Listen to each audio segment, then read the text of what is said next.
Château Gaillard is a ruined medieval castle, located 90 meters above the commune of Les Andelys overlooking the River Seine, in the Eure département of historical Normandy, now Upper Normandy, France. It is located some 95 kilometers northwest of Paris and 40 kilometers from Rouen. Construction began in 1196 under the auspices of Richard the Lionheart, who was simultaneously King of England and feudal Duke of Normandy. The castle was expensive to build, but the majority of the work was done in an unusually short time. It took just 2 years, and at the same time the town of Les Andelys was constructed. Château Gaillard has a complex and advanced design, and uses early principles of concentric fortification. It was also one of the earliest European castles to use machicolations. The castle consists of 3 enclosures separated by dry moats, with a keep in the inner enclosure. Château Gaillard was captured in 1204 by the French king, Philip II, after a lengthy siege. In the mid-14th century, the castle was the residence of the exiled David II of Scotland. The castle changed hands several times in the 100 Years' War, but in 1449 the French king captured Château Gaillard from the English king definitively, and from then on it remained in French ownership.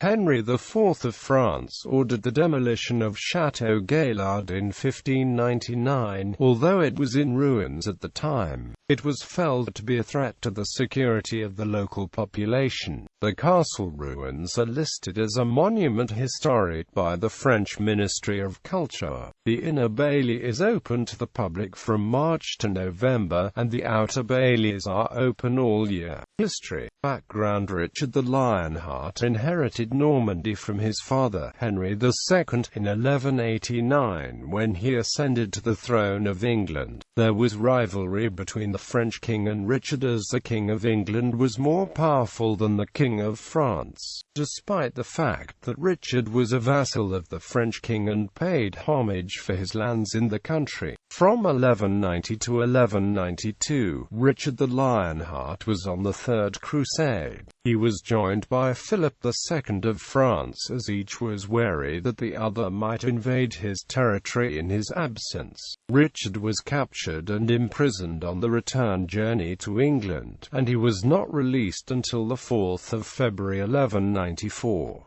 In Richard's absence, his brother John revolted with the aid of Philip. Amongst Philip's conquests in the period of Richard's imprisonment was Normandy. It took Richard until 1198 to reconquer Normandy. Construction. Perched high above the River Seine, an important transport route, the site of Château Gaillard, in the manor of Andelys, was identified as a naturally defensible position.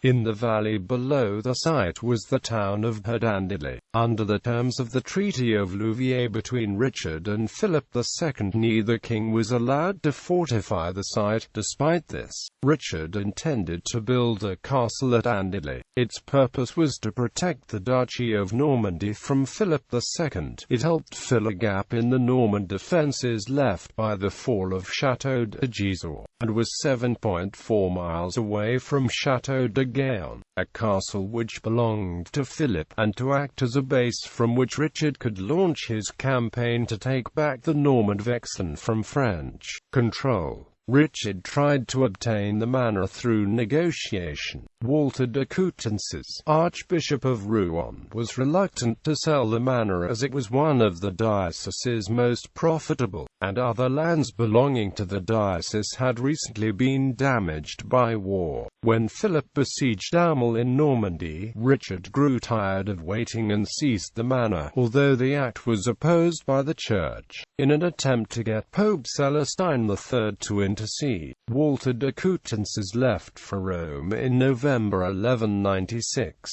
Richard sent a delegation to represent him in Rome. One of the party, Richard's Lord Chancellor William Longchamp, died during the journey, although the rest, including the Philip of Poitou, Bishop of Durham, and Guillaume de Ruffière, Bishop of Lisieux, arrived in Rome. Walter de Coutances meanwhile issued an interdict against the Duchy of Normandy which prohibited church services from being performed in the region. Roger of Howden detailed the unburied bodies of the dead lying in the streets and square of the cities of Normandy. Construction began with the interdict hanging over Normandy, but it was later repealed in April 1197 by Celestine, after Richard made gifts of land to Walter de Coutances and the Diocese of Rouen, including 2 manors and the prosperous port of Gep. The site of Château Gaillard had not been fortified before, and the town of Petit Andely was constructed at the same time, together with Grand Andely. The two are known as Les Andelys.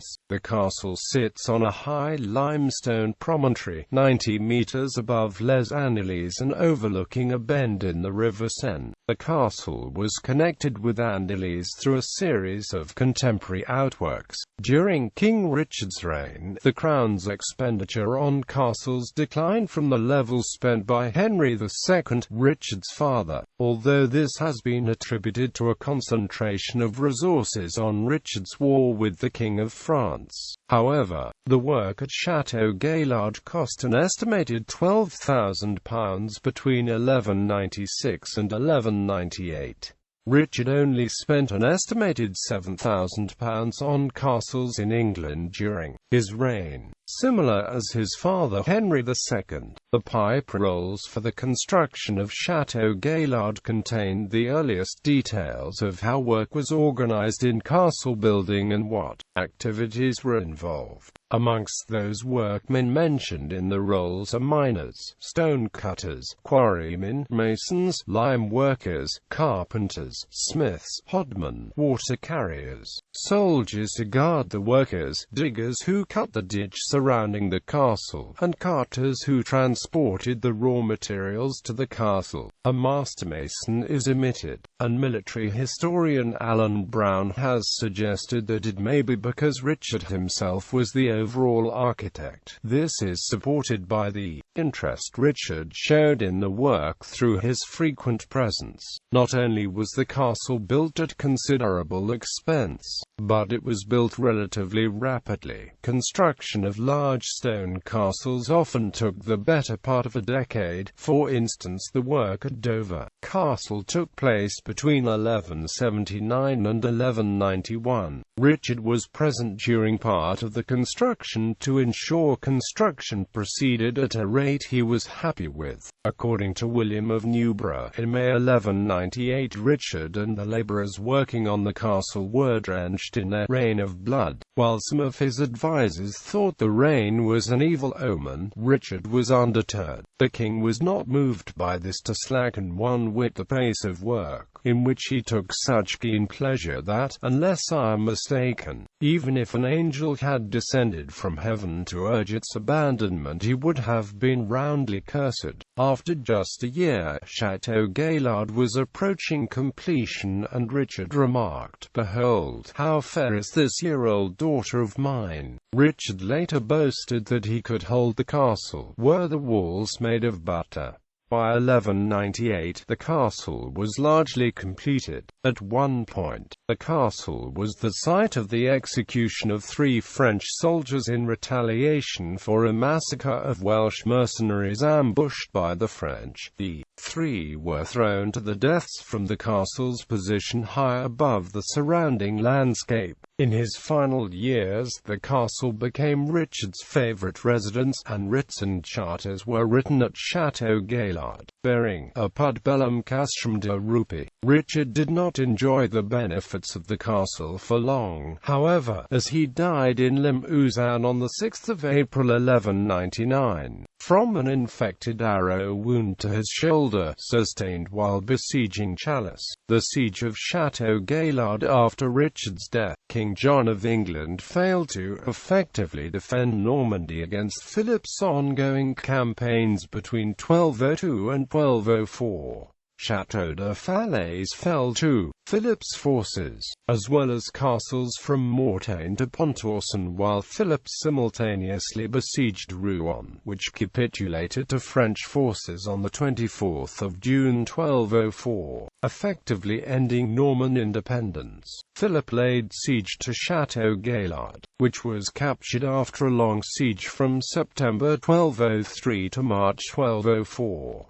As Philip continued the siege throughout the winter and King John made no attempt to relieve the castle, it was only a matter of time before the castellan was forced to capitulate. The main source for the siege is Philippides, a poem by William the Breton, Philip's chaplain. As a result, modern scholars have paid little attention to the fate of the civilians of Les Andelys during the siege. The local population sought refuge in the castle to escape from the French soldiers who ravaged the town. The castle was well supplied for a siege, but the extra mouths to feed rapidly diminished the stores. Between 1,400 and 2,200 non-combatants were allowed inside, increasing the number of people in the castle at least fivefold. In an effort to alleviate the pressure on the castle's supplies, Roger de Lacy, the castellan, evicted 500 civilians. This first group was allowed to pass through the French lines unhindered, and a second group of similar size did the same a few days later. Philip was not present, and when he learned of the safe passage of the civilians, he forbade further people being allowed through the siege lines. The idea was to keep as many people as possible within Château Gaillard to drain its resources. Roger de Lacy evicted the remaining civilians from the castle, at least 400 people, and possibly as many as 1,200. The group was not allowed through, and the French opened fire on the civilians, who turned back to the castle for safety, but found the gates locked. They sought refuge at the base of the castle walls for 3 months. Over the winter, more than half the number died from exposure and starvation. Philip arrived at Château Gaillard in February 1204, and ordered that the survivors should be fed and released. Such treatment of civilians in sieges was not uncommon, and such scenes were repeated much later at the sieges of Calais in 1346 and Rouen in 1418 to 1419, both in the 100 Years' War. The French gained access to the outermost ward by undermining one of the towers. Following this, Philip ordered a group of his men to look for a weak point in the castle. They gained access to the next ward when a soldier named Ralph found a latrine chute in use through which the French could clamber into the chapel. After ambushing several unsuspecting guards, and setting fire to the buildings, Philip's men then lowered the drawbridge and allowed the rest of their army into the castle.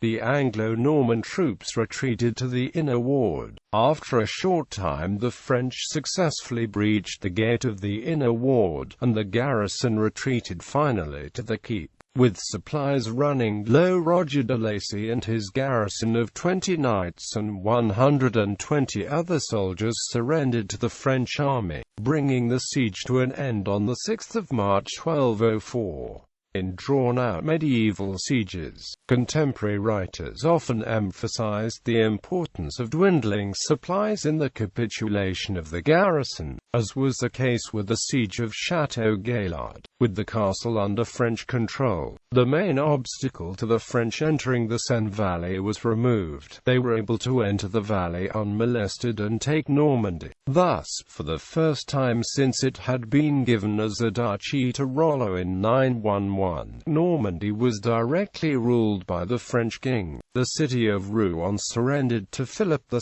on the 23rd of June 1204.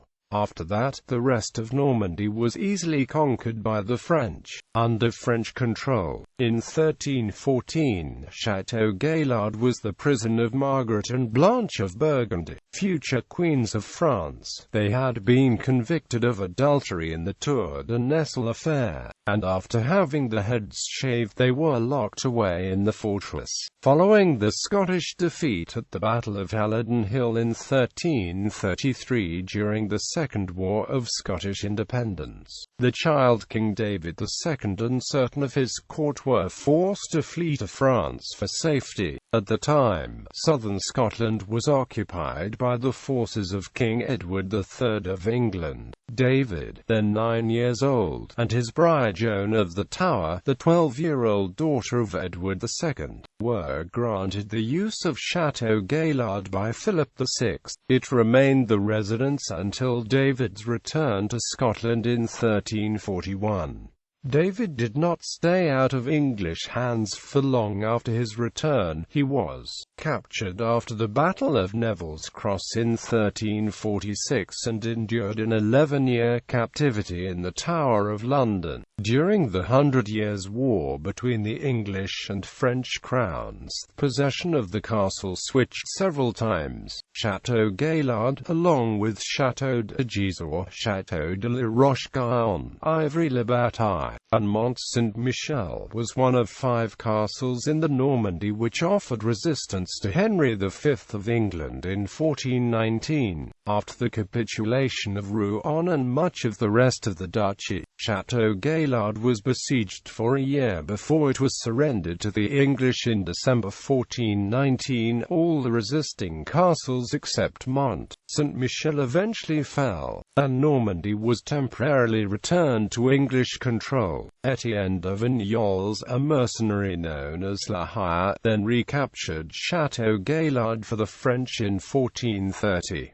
However, the English were revived by the capture and execution of Joan of Arc, and although by then the war was turning against them, a month later they captured Château Gaillard again. When the French gained ascendancy again between 1449 and 1453, the English were forced out of the region, and in 1449 the castle was taken by the French for the last time. By 1573, Château Gaillard was uninhabited and in a ruinous state, but it was still believed that the castle posed a threat to the local population if it was repaired. Therefore, at the request of the French States General, King Henry IV ordered the demolition of Château Gaillard in 1599.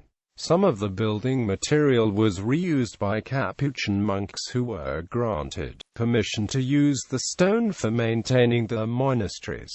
In 1611, the demolition of Château Gaillard came to an end. The site was left as a ruin and in 1862 was classified as a monument historique. In 1962, a conference on the contributions of the Normans to medieval military architecture was held at Les Andelys. Alan Brown attended the conference and remarked that the castle was in satisfying receipt of skillful care and attention. The journal Château Gaillard, Études de Castellogie médiévale, which was published as a result of the conference, has since run to 23 volumes, based on international conferences on the subject of castles.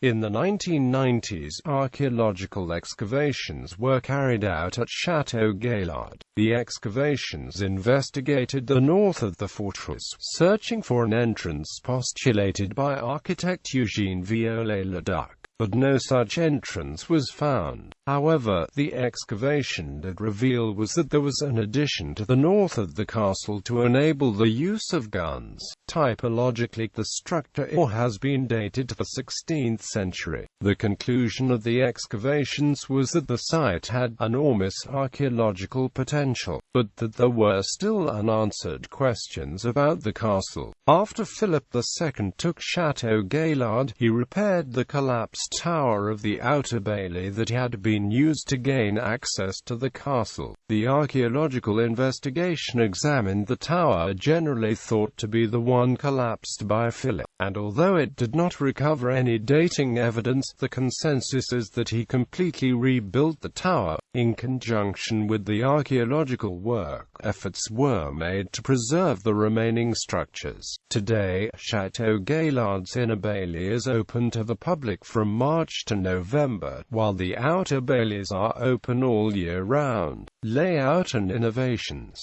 Château Gaillard consists of 3 baileys, an inner, a middle, and an outer, with the main entrance to the castle, and a keep, also called a donjon, in the inner bailey. The baileys, which were separated by rock-cut ditches, housed the castle's stables, workshops, and storage facilities. It is common for extant castles to be the result of several phases of construction, and were adapted and added to over the period of the use. However, Château Gaillard essentially is the result of one period of building. The division into 3 wards bears similarities with the design of Château de Chinon, built by Henry II in the mid-12th century on a promontory overlooking a town. The outer bailey is the southernmost feature of the castle. It is pentagon-shaped and there are 5 towers spaced along the wall, 3 of which are at corners. North of the outer bailey is the middle bailey, which is an irregular polygon, like the outer bailey. The wall of the middle bailey is studded with towers.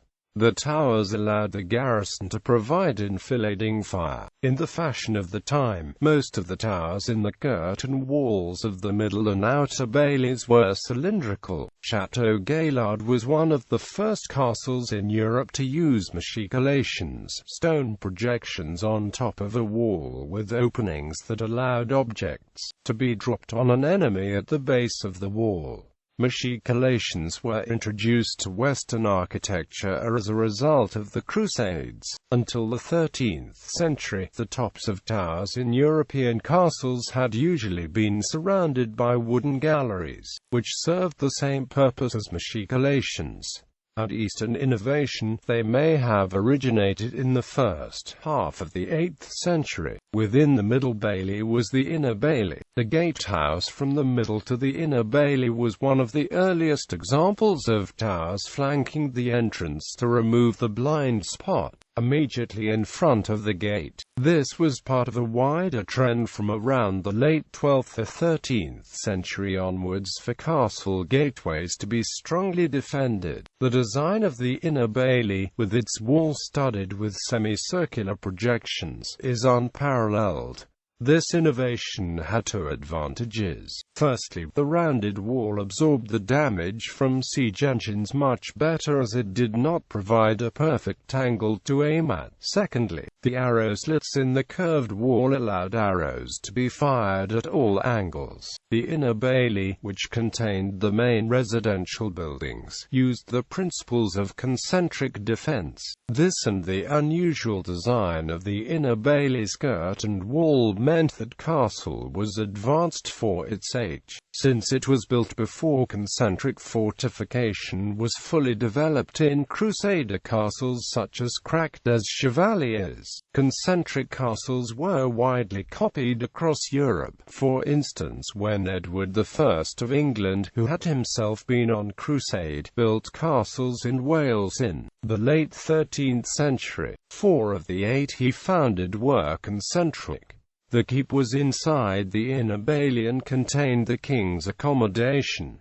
It had 2 rooms, an antechamber and an audience room, while Alan Brown interpreted the audience room as the king's chamber. Historian Lydiard believes it is probably a throne room. A throne room emphasizes the political importance of the castle. In England there is nothing similar to Château Gaillard's keep, but there are buildings with a similar design in France in the 12th and 13th centuries. Alan Brown described Château Gaillard as one of the finest castles in Europe, and the military historian Sir Charles Oman wrote that Château Gaillard, as we have already had occasion to mention, was considered the masterpiece of its time. The reputation of its builder, Coeur de Lion, as a great military engineer might stand stand firm on this single structure. He was no mere copyist of the models he had seen in the East, but introduced many original details of his own invention into the stronghold. Despite Château Gaillard's reputation as a great fortress, Lydiard highlights the absence of a well in the keep as a peculiar weakness, and the castle was built on soft chalk, which would have allowed the walls to be undermined. This is attributed to Château Gaillard being important not solely as a military structure, but as a salient symbol of the power of Richard the Lionheart. It was a statement of dominance by Richard, having reconquered the lands Philip II had taken. Castles such as Château Gaillard in France, and Dover in England, were amongst the most advanced of their age, but were surpassed in both sophistication and cost by the works of Edward I of England in the latter half of the 13th century.